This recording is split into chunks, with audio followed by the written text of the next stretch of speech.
sources, l'État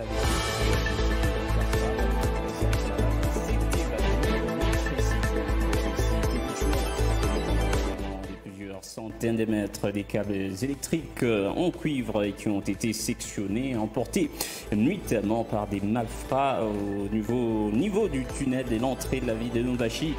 Comme conséquence, les habitants et abonnés des SNEL desservis par la ligne Kiswichi-Monastère sont privés du courant électrique. C'est tout pour les sommaires de cette édition. Place à présent, développement des titres et bien d'autres. Tout d'abord par ce drame survenu en début d'après-midi de ce jeudi à Lubumbashi où un immeuble à étage s'est effondré sur des ouvriers prenant en partie plusieurs personnes qui étaient sur les chantiers.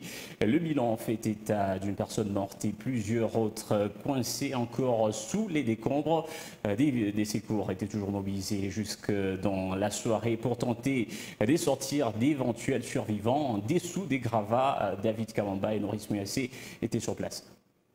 Incroyable, effrayant. Voilà, bien sûr, il n'y a pas de mots pour qualifier cet incident qui vient de se produire. Nous sommes là sur l'avenue Kato, à son croisement avec l'avenue Kibati. Un balcon d'un immeuble encore en construction s'est affaissé sur les ouvriers. On est en train de sortir la première personne jusqu'à la bloquée dans les décombres. Les personnes de bonne volonté qui se sont donc conscientisées pour évacuer leurs compatriotes. L'immeuble appartiendrait voilà, à un sujet libanais, à en croire la population trouvée sur place. Un incident macabre qui vient donc de s'y produire. Déjà sur place, le ministre provincial de l'Intérieur qui est là donc pour faire la constatation, c'est rendre compte de la situation qui vient de se produire dans l'après-midi de ce jeudi 20 avril 2023. Et nous venons de constater qu'il y avait la légèreté dans le chef de l'exécution de ce chantier parce que nous pouvons constater qu'il n'y avait pas de sécurité. Et ici nous en appelons au service de l'urbanisme et habitat que chaque fois qu'ils veulent octroyer les autorisations de bâtir, qu'ils puissent quand même faire le suivi par rapport au projet de construction parce que ce que nous voyons ici nous déplorons et nous en appelons à la justice de faire vraiment son travail. Et jusque là nous avons enregistré un mort. Il y en a 7 qui ont été évacués, qui sont à l'hôpital CMC. Et nous nous battons avec la mairie, comme vous constatez, Madame la maire à côté de nous. Nous nous battons pour essayer un peu de repêcher encore les corps qui se sont enfouis. Donc c'est une situation que nous déplorons et nous condamnons avec la DRI. David Kabamba, Maurice Mouyassé sur les lieux du drame pour le camp de Malaika Télévision. Il s'agit là des images émouvantes de ce drame survenu à Lubumbashi. L'actualité, c'est aussi le Conseil de sécurité des Nations Unies qui a organisé un briefing sur la mise en œuvre de l'accord cadre d'Addis Abeba. Dans son allocution, le représentant permanent de la RDC, Georges Zongola, a réaffirmé la position de son gouvernement n'est pas négocié avec les rebelles terroristes du 1-23. Les précisions dans ses commentaires de Félix Monzé-Mujinga. Georges Zongola Ntalaja a justifié cette position ferme par le fait qu'aucun pays que connaît la RDC aujourd'hui négocie avec les terroristes et rappelle que le Rwanda n'a jamais négocié avec les FDLR. Alors demande-t-il pourquoi est-ce qu'on demande à la RDC de négocier avec les M23? La délégation de la RDC a répété, comme l'avait souligné le chef de l'État Félix Tshisekedi, en conformité avec la décision du Parlement de la RDC, que les éléments et les groupes armés n'intégreront jamais le FRDC. Nous n'allons pas négocier avec le M23, a-t-il déclaré. Les diplomates congolais a précisé aussi que la préoccupation majeure de son gouvernement est la stabilisation de la situation sécuritaire en désarmant les M23 et autres groupes terroristes étrangers et locaux d'inspiration étrangère comme les ADF, MTN, Codeco ou encore Tabara. Selon lui, les projets de cantonner les M23 dans les territoires congolais, loin du Rwanda, restent indispensables pour un véritable désarmement de ces terroristes et pour mettre fin au massacre des masses comme ceux de Kishiché survenus dans la période allant du 22 novembre au 1er décembre 2022, Kishiché était pleinement occupé par les terroristes du M23, appuyés par les troupes rwandaises. Georges Nzongola a ainsi demandé aux membres du Conseil de sécurité de se joindre à la RDC pour sanctionner les auteurs de ces atrocités.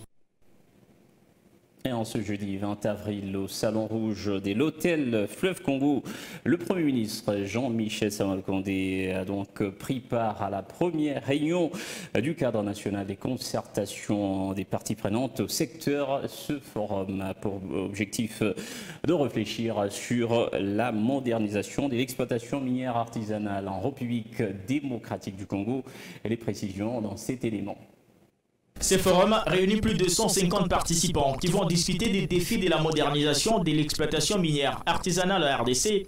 Les conseils présidentiels de la veille stratégique à CPVS, qui assure la coordination de ces cadres, a expliqué que cette rencontre entend instaurer un dialogue permanent et entre acteurs impliqués dans la gestion des secteurs extractifs, pétroliers et miniers. À travers les 5 piliers de son programme d'action 2021-2023, le gouvernement avait pris l'engagement d'améliorer la gouvernance des ressources naturelles pour réaliser le bien-être des populations. Les présentes assises tirent leur origine de la volonté de son Excellence Monsieur le Président de la République, Félix-Antoine Tshisekedi Tshilombo, chef de l'État, que je représente ici. Volonté maintes fois exprimée d'assainir le secteur minier, en particulier le secteur extractif. Dans son allocution, le Premier ministre a fait allusion à la situation sécuritaire qui persiste dans la partie orientale de notre territoire national, où le pays est victime d'une guerre d'agression nous infligée par le Rwanda sous couvert du M23, notamment par la convoitise de nos ressources. La mise en place d'un cadre national de concertation est d'autant plus importante et nécessaire ce jour au vu des velléités prédatrices qui transcendent le secteur et qui constituent une menace existentielle à la vie de nos populations et de notre nation. Par ailleurs, le Premier ministre a insisté sur la nécessité de veiller au contrôle et à la transparence des chaînes d'approvisionnement de ces métaux à travers le pays. Le gouvernement appuie sans aucune réserve la mise en place de ce cadre national de concertation, pour autant qu'il permette de fédérer les contributions les meilleurs de tout un chacun en vue d'atteindre les objectifs transcendablement assignés à cette noble initiative. Il s'est dénoté que cette cérémonie a connu la participation de la ministre de Mina, Antoinette Samba Kalambaya, qui, dans son allocution, a soulevé les différents défis à relever dans l'exploitation minière artisanale à RDC. On retient aussi la participation du coordonnateur du Conseil présidentiel de veille stratégique, des principaux opérateurs miniers de la RDC, des services publics et spécialisés de l'État, des entités territoriales décentralisées et TD, des organisations de la société civile, ainsi que des partenaires techniques et financiers du gouvernement.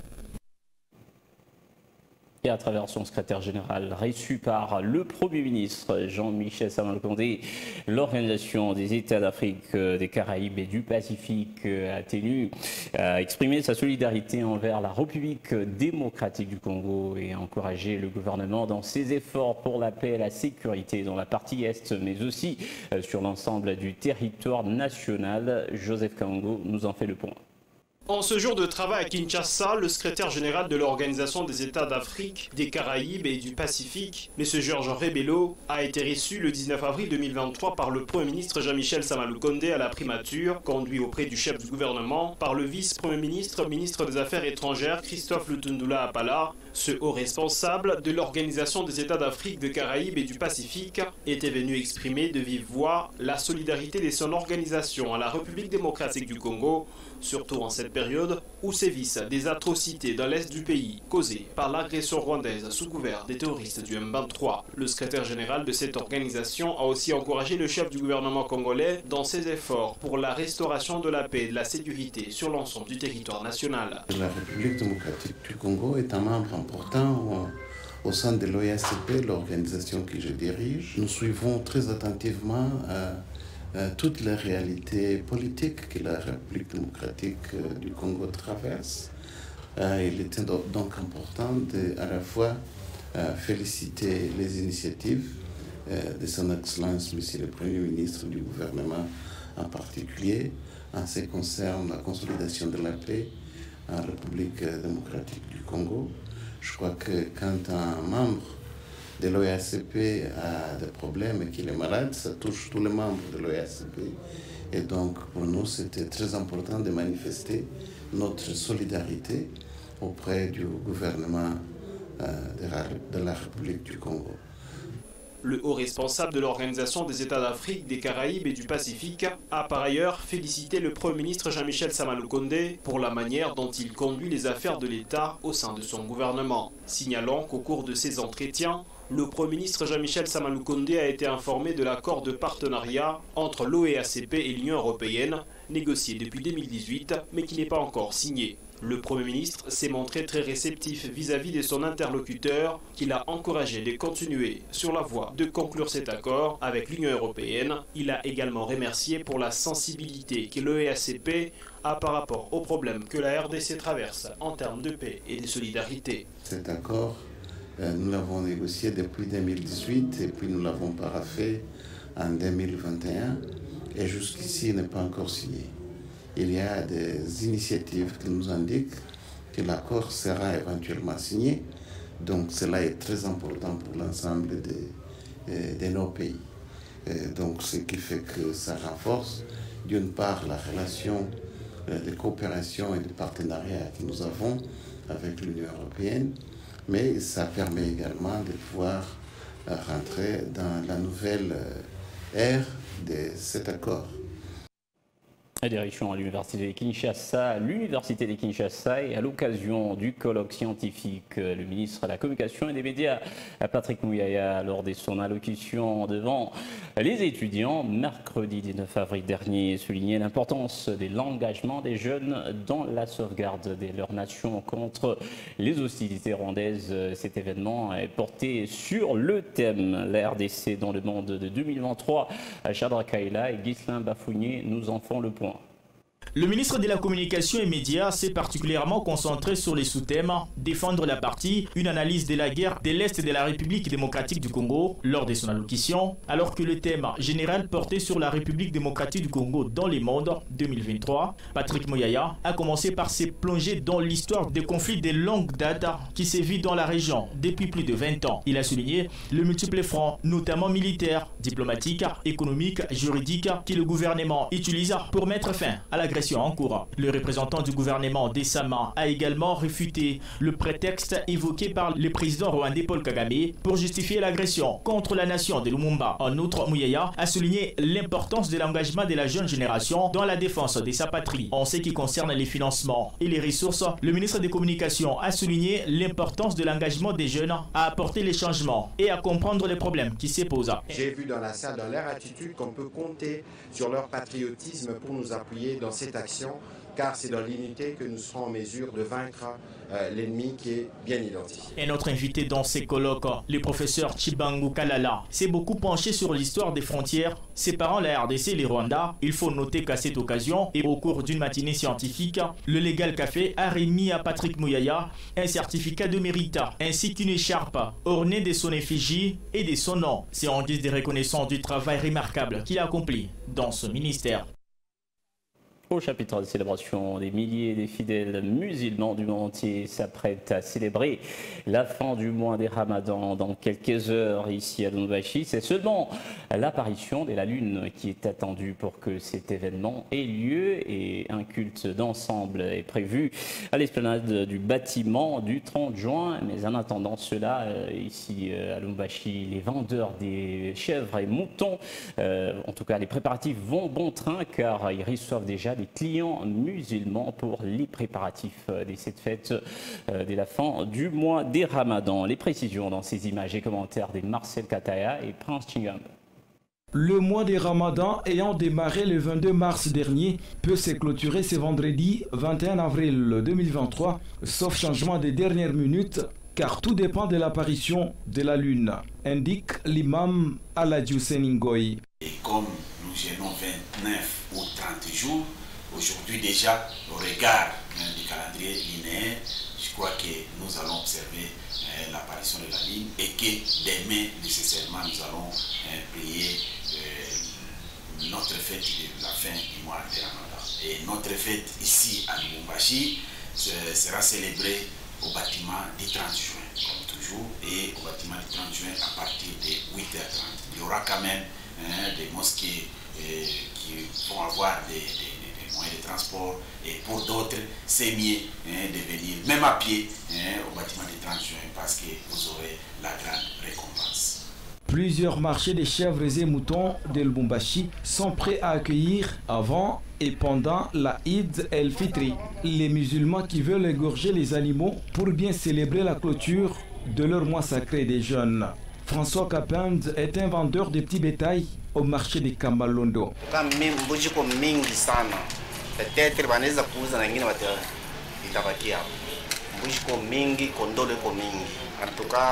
Ni moya beko na puya peut-être bantu bangani makaji mengine banaweza kuwa sasa kama natoka makaji wanakuya na marché tu yalamuka vile na pasha hapa hata mtu anapana 120,000 francs atapata 150,000 francs, ça dépend de la grandeur en bouche. Cette grande fête musulmane qui constitue le 5e pilier de l'islam sera marquée par le partage des repas en famille ou avec les pauvres.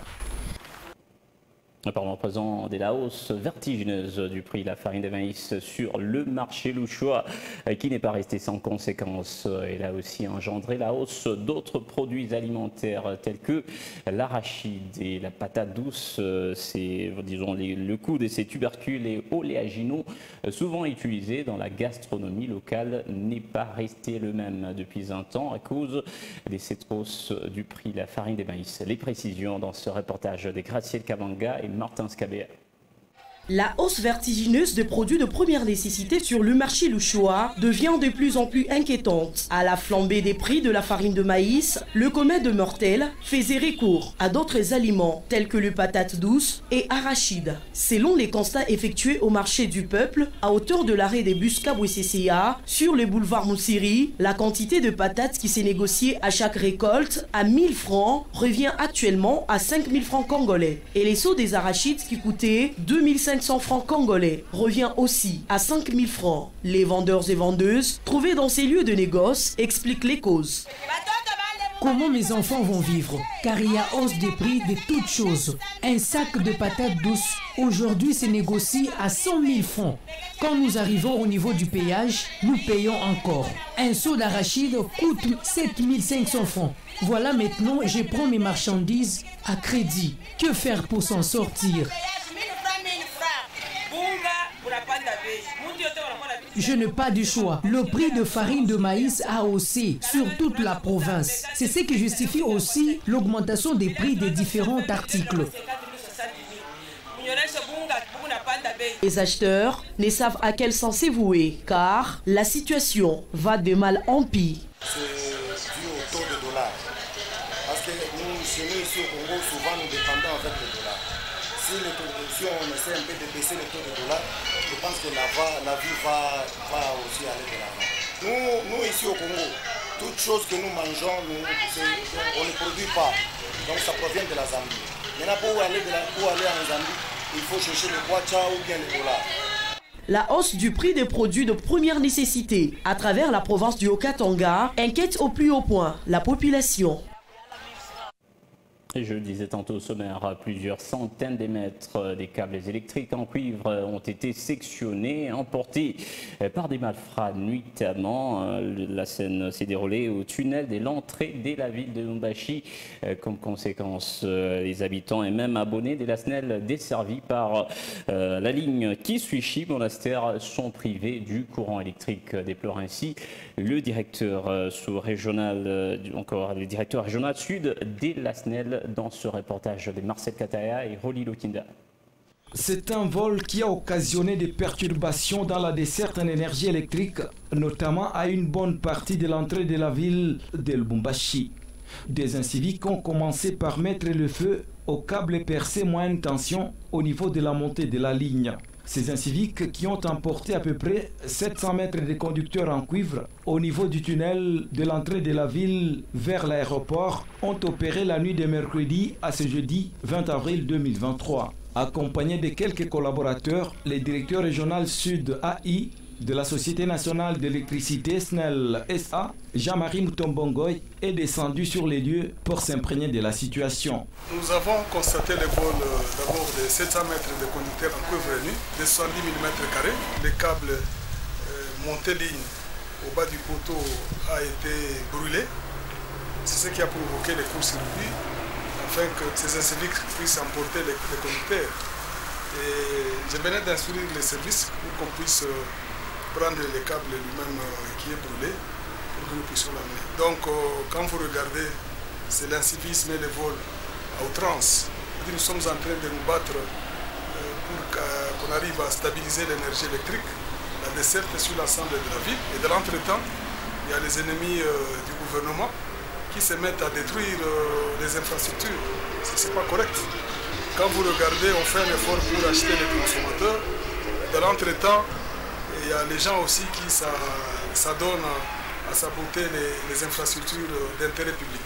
En dehors de la partie est de Lubumbashi, cette ligne alimente également les monastères de Kiswishi, le péage de la route Likasi et ses environs. Des efforts sont en train d'être fournis au niveau de la direction régionale sud de la SNEL SA afin de trouver des solutions palliatives. Et dans un autre chapitre, d'ici la fin du mois d'avril, les habitants de la région sud-est, la RDC, s'apprêtent à franchir les limites de la saison pluvieuse pour entrer dans la saison sèche, une période de transition, des changements saisonniers qui s'amènent aussi avec un lot de problèmes, à savoir la poussière, mais aussi la froideur. Comment les Louchois s'apprêtent à affronter cette nouvelle saison sèche? Eh bien, Graciel Kabanga et Prince Ingamba étaient sur place, Junior Kazumba, pour faire le point. Et il nous propose ce focus sur le marché des ventes des habits saisonniers. C'est en cette période que les Louchois s'approvisionnent en kits de protection contre le froid, confort, couverture, pull-over, en prélude de la saison sèche qui annonce déjà ses couleurs avec un froid inhabituel. Sur le marché louchois, les vendeurs d'habits s'élancent peu à peu dans la vente des vêtements adaptés à la saison sèche en cette période charnière. Pas d'engouement à ces points de vente des couvertures et pull-over. Ça ne signifie pas que les Louchois sont indifférents au froid. Mais hélas, l'argent est une denrée rare actuellement. Nous vendons des couvertures. D'autres jours on sort comme ça, on vend pas. D'autres jours on vient, on vend. Bon, moi je pense que c'est la crise financière, parce que la crise c'est partout. C'est pas seulement ici au marché, partout les gens, bon, pour trouver l'argent c'est un peu difficile ces derniers temps. En tout cas la clientèle ce n'est pas comme toutes les années passées. Ces derniers temps en tout cas, les gens ne viennent pas acheter comme il faut. Vous voyez par exemple ça. En tout cas, c'est que pendant au mois de juin, en tout cas, il sera tellement fort. Alors, pour se protéger, parce que la santé n'a pas de prix, les gens ne sont pas payés, nous voulons que les gens soient payés pour qu'ils puissent aussi s'approvisionner. Depuis le week-end, un vent léger hors du commun souffle à Lubumbashi, apportant sur son passage un froid sans précédent. Et à présent, ce questionnement, quelle alimentation doit-on adopter en cette période où la saison sèche pointe à l'horizon pour éviter des maladies issues de la poussière et aussi de la froideur durant la saison sèche? Cette question a été adressée au docteur Roland Kabey, il est médecin généraliste répondant au micro de Graciel Kabanga et Junior Kazumba. On l'écoute. Ok, je pense que la saison sèche commence et normalement il doit faire froid. Là, il faut se protéger contre le froid, comme premier conseil. Et de deux, il faut prendre des aliments caloriques, donc des aliments qui donnent des calories. Pourquoi? Parce que quand il fait froid, le corps fait face au froid et ça dépense des calories. Donc on dépense de l'énergie. Il faut prendre des aliments qui vont donner de l'énergie, entre autres la viande maigre, les poissons, les œufs, le lait aussi, et prendre aussi les légumes et les fruits. Je pense que pendant la saison de pluie c'est encore bien, mais pendant la saison sèche c'est très compliqué parce qu'il y a la poussière qui se déplace, il y a le vent, donc le vent qui se déplace, le vent qui se déplace avec la poussière. Vous voyez qu'à tout moment on crache partout un des autres et on jette des crachats presque partout. Et lorsque il y a le soleil, ça va se sécher et ça sera une poussière par après, ça va se déplacer avec le vent. Il y a risque que ça se déplace et ça se dépose sur des maniocs, des picandas, des autres choses là comme vous l'évoquez. Donc là, il faut bien protéger des choses, bien couvrir et éviter des choses qui sont vendues, donc je peux dire en vrac, des choses qui sont vendues en vrac. Je le disais également dans le sommaire, au total 9 détenus de la prison d'Iombe dans la ville d'Inongo, en province de Maïndombe, se sont évadés nuitamment mercredi. Selon des sources, l'état vétuste de cette maison carcérale serait à la base de cette évasion. Les précisions dans cet élément des Fidélicea et Aline Chabani. C'est dans la nuit de mardi à mercredi 19 avril 2023 que 9 détenus se sont évadés de la prison d'Iombe dans la ville d'Inongo en province de Maïndombe. D'après les directeurs de cette maison carcérale, ces détenus ont creusé le mur de la cellule principale et ont pu s'évader suite à l'état piteux de l'infrastructure de cette prison. La situation déplorable de la prison d'Inongo date de longtemps. Construite depuis 1903, cette maison carcérale n'a jamais bénéficié d'une quelconque réhabilitation. En novembre 2021, les directeurs de la dite prison avaient fait appel à l'intervention des autorités attitrées et à toutes les personnes de bonne volonté pour la reconstruction de cette prison qui n'a plus que 2 pavillons où sont logés tous les détenus, hommes et femmes. À l'heure actuelle, ces bâtiments se trouvent dans un état de dégradation trop avancé et même plusieurs murs ont déjà cédé. À cela s'ajoutent les difficultés d'ordre alimentaire et médical. Joseph Lilengue, directeur de la prison d'Iombe, affirme qu'il n'existe plus de prison dans cette ville. Toutefois, il rassure que les enquêtes sont lancées pour retrouver les évadés. Société civile Force Vive du Nord Kivu a dans un communiqué rendu public mercredi 19 avril dernier recommandé au président de la République Félix-Antoine Tshisekedi de fixer l'opinion sur le mandat exact des forces de la communauté des États d'Afrique de l'Est EAC dans les buts de dissiper toutes les rumeurs et la propagation des fausses informations sur cette dernière, alors que les troupes de l'EAC sont censées occuper dans, disons, tous les espaces qui étaient sous l'emprise du 1-23 RDF. Les tracasseries de la population par les rebelles et leurs alliés s'observent au su et au vu de la force régionale dans ces zones. Et à cela même, disons, la société civile, cela mène la société civile à dire que ces deux parties cohabitent. Il est à noter que la force de l'EAC déjà à Kibumba, Rumangabo, Bunagana, Kiwanja, Kiloliro, Kichanga, Mweso. La visibilité des combattants du 1-23 dans ces zones accentue la méfiance de la population envers la force de l'EAC censée être neutre selon la société civile Force Vive du Nord Kivu. Et puis la réduction des désinformations électorales a poussé la Commission électorale nationale indépendante CENI à signer un partenariat mercredi 19 avril dernier avec l'entreprise américaine Meta Facebook. Les délégués de l'entreprise Meta regroupant des réseaux sociaux, notamment Facebook, Instagram, Messenger, WhatsApp, ont insisté chacun lors d'une séance de formation sur la mission essentielle de leur société, à savoir la lutte de tous les instants à laquelle se livre Meta contre les producteurs des fake news sur leur plateforme. De son côté, le directeur des cabinets du président de la CENI a déclaré que les outils numériques sont devenus incontournables, surtout dans le contexte électoral en RDC. Et voilà tout pour cette édition d'Espera de ce jeudi, mesdames, messieurs. Un immense remerciement pour tous qui l'aviez suivi. Les programmes se poursuivent sur nos antennes. Déjà tout à l'heure, vous allez suivre Questions d'actualité consacrant toujours à cette problématique, la hausse du prix de la farine de maïs sur le marché. Le choix, quelle stratégie? Nous aurons à recevoir Mike Labana. Questions d'actualité, c'est dans un instant.